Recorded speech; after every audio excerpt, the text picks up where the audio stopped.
On va se poser comme ça tranquillement. Bonjour à tous et bienvenue dans cette vidéo ici, Hiroshi Crypto. Et je vous cache pas que je fais cette vidéo dans des conditions plutôt catastrophiques. J'ai le micro là, mais il n'est pas branché. J'ai l'ordi là, mais il va pas me servir à record à part regarder le marché et vous faire un feedback. Donc avant de poursuivre, mettez un petit pouce bleu, commentez cette vidéo. Nous allons parler de Luna Classic, mais avant nous allons faire un point sur la capitalisation du top 100 des crypto-monnaies. Donc actuellement, le marché est autour des 859 milliards. On est à plus 1,30% et ces derniers jours, c'est vraiment haussier. Autant dire que je vous avais prévenu, je vous avais dit que dès que le Bitcoin passera au-dessus des 17 000, ça va être galette. Surtout au début, c'était 16 800 pour voilà, driver les altcoins. Au plus de 17 400, eh bien, franchement, actuellement, le Bitcoin, il régale. Avec 1,56%, on a l'Ethereum à plus 1,56% également, c'est incroyable. 1340, on a le BNB. D'ailleurs, on a trois crypto-monnaies qui sont en tendance, c'est le Bitcoin, BNB, Polygon. Et d'ailleurs, je vous avais parlé dans ma précédente vidéo, Polygon, c'est du très très lourd avec les partenariats avec Facebook, avec Mastercard, etc. Et franchement, c'est une crypto-monnaie qu'il faut avoir dans son wallet. Alors, je rappelle aussi que je ne suis pas votre conseiller financier, que tout investissement dans la crypto-monnaie comporte des risques de tout perdre. N'investissez toujours que l'argent que vous êtes prêt à perdre. Là, voilà, vous risquez d'entendre mon fils qui est malade, mais bon, on va essayer de débrouiller avec les moyens du bord. On a Solana qui est à 16,48 $, donc c'est vraiment pas mal.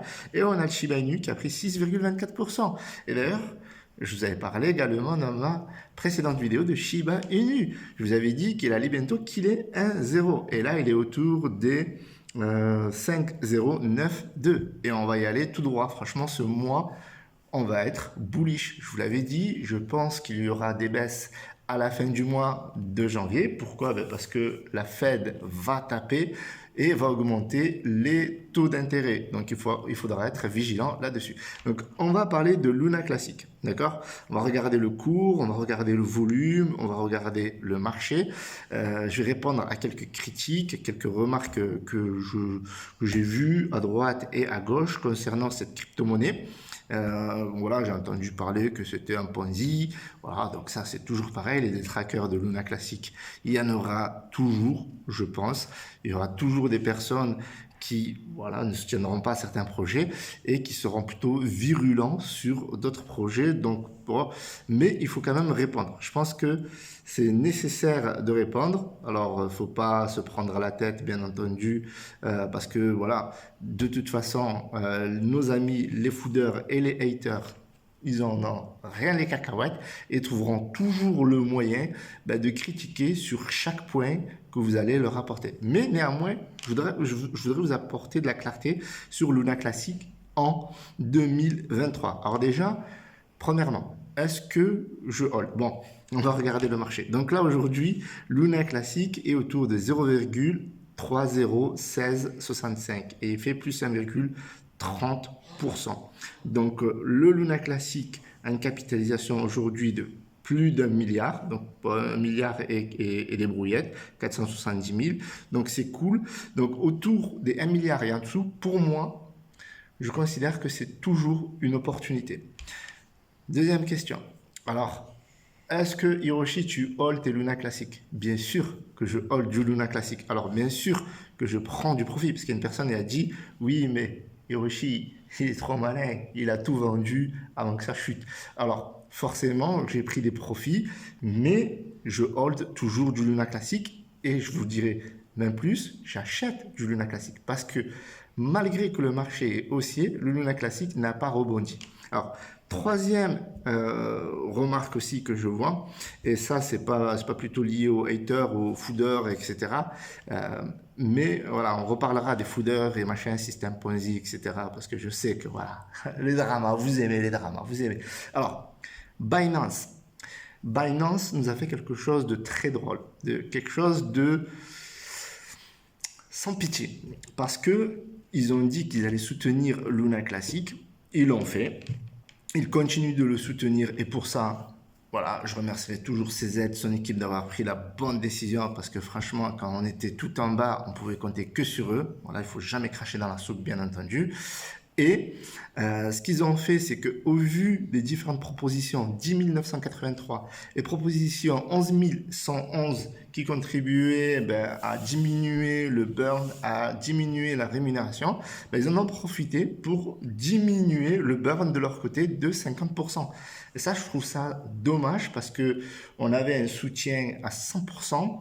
Et là, on a un soutien, on va dire, alors je ne vais pas dire à 50%, ça serait dommage, mais on va dire qu'ils ont limité le soutien parce qu'ils voient peut-être que le volume est en train de repartir, ils voient que le prochain bull run va bientôt s'amorcer, que cette année va être peut-être une année charnière, etc.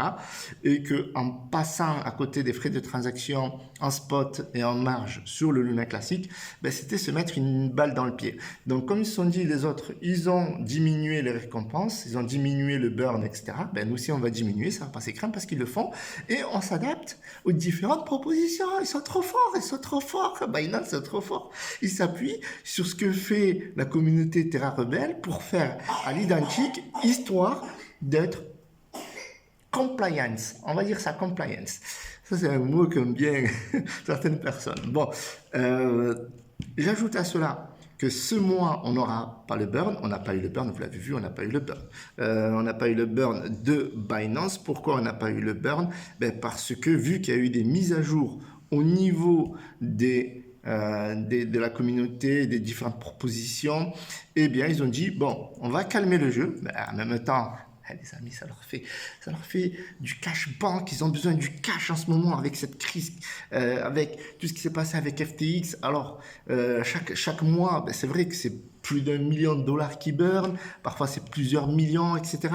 Donc, forcément, ça fait de l'argent qu'on peut travailler parce que maintenant, Binance, vous le savez, un empire, je dirais pas d'un État, mais d'une institution financière, même bien au-delà. Alors, garder quelques millions au chaud pour travailler avec, ça ne serait pas de refus. Donc, qu'est-ce qu'ils ont fait? Ils ont reporté le burn du mois de janvier au mois de mars, sachant que déjà, on attendait depuis décembre, donc on peut considérer que ça leur fait un fonds de roulement de 4 mois. Et vu qu'ils ont prévu de réduire de 50%, ils ont économisé au passage 2 mois. Donc, concernant le burn, la communauté, franchement, elle est juste énorme. Et il y a du burn tous les jours. Vous pouvez aller, je vous mettrai le lien dans la description, sur Terra Lunce Penguin, un fameux site qui permet de suivre les fameux burns. Et ça, franchement, il faut le suivre.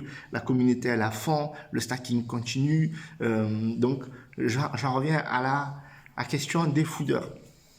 Alors, malgré que Terra Luna, c'est une blockchain de layer 1, qu'il y a une utilité parce qu'il y a des projets qui se construisent sur cette blockchain-là, qui, ceci dit en passant, est très rapide, comporte des frais très bas et dispose d'une très grosse communauté qui peut soutenir les projets qui vont se créer et qui vont se construire sur Terra Luna. Et bien malgré ça, Terra Luna, ça reste un Ponzi.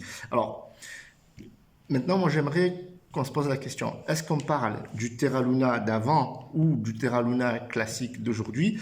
Dans les deux cas de figure, moi je ne considère pas que ce soit un Ponzi. Pourquoi? Parce que vous avez un protocole, vous avez un white paper, tout était noir sur blanc. L'équipe de Docon n'a en aucun cas triché. Après, ça je ne sais pas, mais en tout cas, tous les faits sur le papier étaient présents et c'est pour ça qu'on vous dit toujours d'investir que l'argent que vous êtes prêt à perdre. Parce que sinon, eh bien, vous ne savez pas dans quoi vous investissez. Il faut faire, bien entendu, toutes les recherches, tout lire, ne croire jamais ce que dit un YouTuber. Et moi, j'en fais pas l'exception. Ne croire jamais ce que va vous dire un membre d'une équipe X, Y, Z ou d'un Discord ou d'un Telegram. Il faut toujours compléter en faisant ses propres recherches et voir ce qui se passe, bien entendu. Donc, beaucoup de personnes considèrent que c'est un Ponzi dans les deux cas de figure, que ce soit le Lunce, que ce soit le Luna. Alors, moi, je vous poserai comme question, ou je vous répondrai tout simplement, dans ce cas-là, toute la crypto-monnaie n'est que Ponzi. Toute la crypto-monnaie n'est que Ponzi. Et j'ajouterai également que selon différents sondages que j'ai pu faire sur Twitter, et d'ailleurs, je vous invite à me rejoindre, n'hésitez pas à me rejoindre sur Twitter, concernant Luna Classic et d'autres projets crypto-monnaies, eh bien, sur tous les sondages que j'ai faits, la majorité des gens, ils ne sont pas là pour la technologie. Ils sont là pour la spéculation. Mais la majorité des gens, c'est des hypocrites. Moi, je vais vous le dire, beaucoup de personnes qui disent qu'ils sont là pour la technologie exclusivement ou en majorité, je suis désolé. Tu n'es qu'un hypocrite. Tu es là pour l'argent. J'ai fait un dernier sondage sur mon groupe Telegram. Je vous mets le lien dans la description. La majorité des gens qui sont dans la crypto-monnaie sont là que pour devenir libres financièrement, faire des millions et gagner beaucoup d'argent dans la crypto-monnaie. Ils ne sont pas là pour défendre le projet X, Y, Z. Ils le défendent parce que derrière, il y a de l'argent à se faire. Et c'est le cas de tous les projets. Oui, moi aussi, je défends des projets, je soutiens des projets, etc. Mais derrière, parce que je sais qu'il y a de l'argent. Et la finalité derrière le projet et la technologie, c'est l'argent. Alors bien sûr, c'est bien mieux d'investir sur des projets comme Polygon que sur des shitcoins, parce que moins on est rassuré, parce qu'il y a un projet et il y a aussi de la technologie. On ne se le cache pas. Et ça nous rassure parce que derrière, on va gagner de l'argent. Je réponds à une question. Également, ouais, Hiroshi a arrêté ses vidéos. Alors, non, j'ai pas arrêté mes vidéos sur l'UNC, bien entendu. La dernière vidéo, alors j'en fais beaucoup moins qu'avant, ça je vous le cache pas. J'en ai fait beaucoup moins au mois de décembre. Alors je vais vous expliquer pourquoi j'en ai fait moins au mois de décembre que les précédents mois. C'est vrai que le mois où j'ai fait le plus de vidéos, c'était le mois de septembre. Alors c'était peut-être lié à la rentrée, c'est peut-être un souvenir de scolarité, vous savez, quand on revenait de l'été. Alors moi, franchement, j'étais quelqu'un de passionné à l'école. Donc, je ne vais pas vous cacher, je ne vais pas vous faire le mec qui était le mauvais élève, etc. J'ai toujours adoré l'école, j'ai continué mes études, j'ai un master 2, etc. On s'en fiche. Mais le jour de la rentrée, septembre, pour moi, c'était toujours un mois spécial parce que grâce à l'éducation que j'ai eue de mes parents, c'est qu'il fallait jamais rater le premier mois de l'année. Il fallait jamais rater le mois de septembre. Parce que si tu rates le mois de septembre, mon gars, t'es foutu. Derrière, t'as 2 mois, le trimestre, il est déjà bien entamé. Le mois de septembre, c'est un mois qu'il faut jamais rater. Le mois de septembre, j'ai fait 56 vidéos, j'ai fait un record. Toutes les chaînes confondues que j'ai pu créer dans ma jeune petite vie de youtubeur, eh bien, j'ai fait 56 vidéos. Par contre, le mois de décembre, je n'ai fait que 7 vidéos. Et la dernière vidéo que j'ai fait sur Luna Classic, alors je vais vous le dire, vous pouvez le regarder sur ma chaîne, elle date d'il y a 2 semaines. C'est vrai, parce que on peut se dire oui, j'ai arrêté de faire des vidéos sur Luna Classic parce que dans ma communauté, on m'a dit oui, Hiroshi, tu parles trop souvent de Luna Classic et tu laisses passer certains projets. Alors je me suis concentré sur d'autres projets qui pour moi apportaient plus de valeur ajoutée à ma communauté en ce moment, sur lesquels ils pouvaient se faire de l'argent. Je pense notamment à Gala, j'en ai parlé beaucoup. Je parlais également de Hook, je parlais de Shiba Inu qui fait une belle hausse aujourd'hui. Je parlais de Solana où on a pu faire un plus 100% là juste dernièrement malgré la crise, Polygon, etc. Et d'autres crypto-monnaies qui se sont avérées fructueuses. Et donc ça me fait super plaisir, bien entendu. Je me considère pas, je considère pas celui qui vous fait gagner de l'argent. Je me considère comme celui qui vous propose des projets, de la valeur, et après c'est à vous qui prenez les décisions, parce que vous savez, il y a des personnes qui investissent, qui prennent de l'argent, et il y a des investisseurs qui regardent la vidéo, qui se disent bon c'était cool, j'ai mis le pouce bleu, ouais mettez le pouce bleu, mais bon je passe mon tour. Vous voyez la vidéo que j'ai faite sur Solana x25 ou faillite, où je disais bon les gars, moi j'y crois, etc. Après bon, je vous dis pas non plus d'investir, vous faites toujours vos propres recherches, vous investissez ce que vous voulez. Donc Luna Classic, le mois de décembre, j'ai fait qu'une seule vidéo. Ouais, c'est ça, il me semble. Après, je crois, je regarde là. C'était quand la dernière vidéo? Et je crois que l'autre, c'était il y a un peu plus d'un mois. Donc, c'était au mois de novembre. Et j'en ai fait plusieurs au mois de novembre. Alors, je vais reprendre les vidéos, comme j'ai dit à quelqu'un sur Twitter, sur Luna Classic, parce que moi, je crois toujours au projet. Je hold le projet, je fais partie de la communauté des Terra Rebelles, je soutiens le projet, malgré les foudeurs, malgré les haters, malgré tout ce que vous voulez, vous ne m'empêcherez pas de bosser sur ce projet-là. Bien entendu, je ne suis pas rémunéré, je ne suis pas sponsorisé par ce projet-là, mais je kiffe ce projet-là et une bonne partie de ma communauté me suivent aussi pour ce projet-là. Donc, je ne vais pas les décevoir, je ne veux pas vous décevoir et je veux toujours vous apporter de la qualité et essayer de vous apporter un maximum de clarté, même si aujourd'hui, d'un point de vue technique, ordinateur, micro et compagnie, on va essayer de sauver les meubles comme on dit. Donc, aujourd'hui, on est autour de 20 milliards de burn pour Binance. La burn tax, c'est 12 milliards. Donc, à noter que là, la burn tax progresse plus que Binance, parce que Binance ne burn plus en ce moment, parce que voilà, ils ont décalé le burn pour une raison, je pense, de trésorerie. Donc, on a toujours du burn. Moi, je crois toujours au projet. Je pense aussi que voilà, ce qu'ils développent, etc., c'est cool. Et que, bien entendu, on va s'en mettre plein les poches, parce que la finalité, elle est là. On ne soutient pas un projet pour soutenir un projet, on soutient un projet parce que derrière, on va gagner de l'argent et en même temps, ça permet de fédérer une communauté, ça permet de se rencontrer, ça permet d'échanger ensemble, de faire connaissance et pourquoi pas un jour de boire un café, vous et moi. Je ne parle pas bien entendu des autres personnes, mais pourquoi pas avec les autres personnes également de la communauté Terra Rebelle qui se trouve aux États-Unis, en Corée du Sud. Il y en a beaucoup en Corée du Sud. Et pour conclure, oui, je disais que j'allais vous dire pourquoi au mois de décembre, j'ai pas fait beaucoup de vidéos au mois de décembre.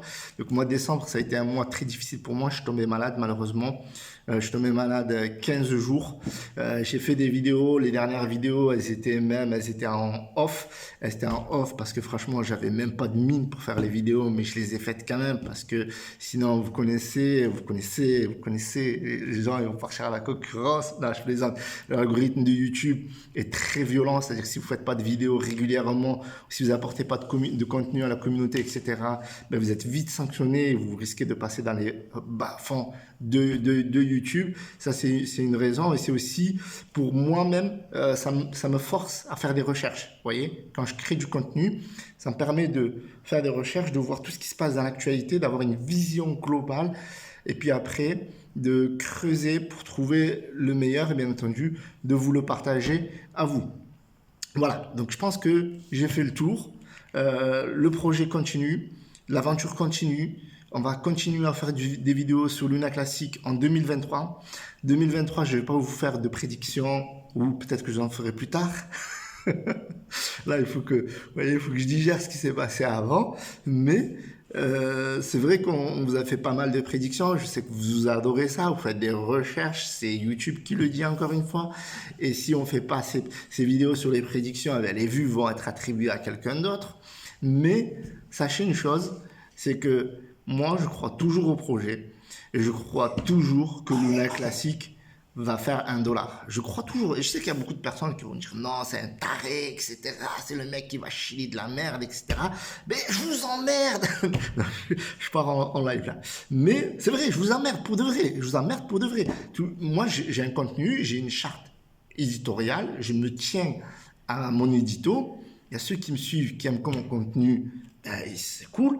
Et ceux qui n'aiment pas le contenu, vous dislikez, on ne le voit plus, dommage pour vous. Mais vous pouvez vous désabonner et vous pouvez aller fouder sur Twitter si vous voulez ou ailleurs. Mais moi, je continuerai ma ligne éditoriale. Je continuerai à développer ma communauté. Je continuerai à vous proposer du contenu. J'essaierai de vous donner le meilleur, en tout cas dans cette année 2023. On a l'impression que c'est la vidéo du 1er janvier, mais c'est pas vrai. Mais c'est une vidéo sur Luna Classic qui, je pense, a toujours une forte position dans mon wallet. Voilà. Alors, je ne peux pas vous en dire plus. Je ne peux pas vous dire d'acheter du Luna Classic. Je n'ai pas le droit de vous dire. Pas le droit de faire de l'incitation à l'achat. Je n'ai pas le droit de vous dire que si vous achetez ça, vous allez devenir riche, etc. Je ne vous le dirai pas. Par contre, je pense qu'il y a une très forte probabilité que je devienne de plus en plus riche grâce à Luna Classic. Pas aujourd'hui. Alors, c'est vrai que dans certaines vidéos que je vous ai faites auparavant, j'ai cru que si Binance, si tous les exchanges, on y a tous cru, tout le monde y a cru. Tous les gros youtubeurs américains, les Terra Rebelles, machin, la communauté, on a tous cru que tout le monde allait appliquer la taxe burn 1,2%. Voilà, je voulais vous parler de ça aussi. Et ils l'ont pas fait. Les bâtards. Parce que s'ils l'avaient fait, les gars, on serait tous blindés. Mais vous savez, les mecs en haut, ils veulent pas que les gars en bas soient blindés. C'est une vérité. Soyez sûrs. Et il y a beaucoup de gens qui l'ont dit. Et moi, franchement, je me suis dit non, cette fois, Ils vont se dire, le petit en bas, il va devenir riche. Eh ben non, ils ont dit non. Et ils mettent toujours des bâtons dans les roues pour pas que on saisisse de grosses opportunités et qu'on monte en flèche comme ça, là, 100 jours, 200 jours, etc. Comme j'ai pu le dire dans mes certaines vidéos, devenir millionnaire, etc. Mais je pense sincèrement que sur le long terme, eh bien, Luna Classic, de toute façon, ne s'effacera pas comme ça.